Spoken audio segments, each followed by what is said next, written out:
UN Special Rapporteur on Extreme Poverty and Human Rights, Philip Alston, expressed his bewilderment at the U.S. decision to withdraw from the Human Rights Council. Of 47 governments, only one has chosen to say this council is hopeless and we are leaving. Alston is the author of a report on human rights in the U.S.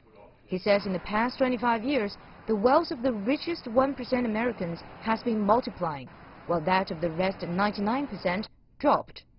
And the gap is widening.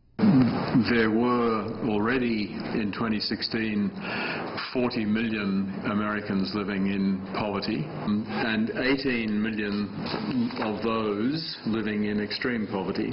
The report also indicates that life will be harder for the poorest 20%, with Trump administration's tax and social welfare policies taking effect. U.S. Ambassador to the UN Nikki Haley wrote a scathing letter in response. She told the UN that the Council is deflecting attention from the world's worst human rights abusers and focusing instead on the wealthiest and freest country in the world. Analysts are calling her reaction hypocritical. The U.S. has a terrible record of a double standard, I would say hypocrisy. The Trump administration, with America first, is actually telling the rest of the world that the United States will not abide by the same rules and regulations and laws that the other countries of the world have to abide by. Amid widening wealth disparity, worsening gun violence, the anti-Muslim campaign, and the widely condemned zero-tolerance immigration policy, the Trump administration is taking the country deeper into unilateralism. Critics also fault its reason for quitting what it claims is the Council's anti-Israel bias.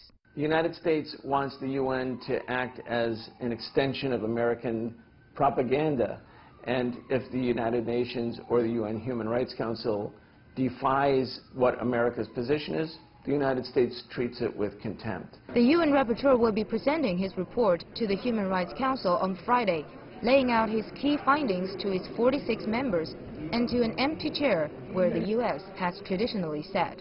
Ma Ke, CGTN.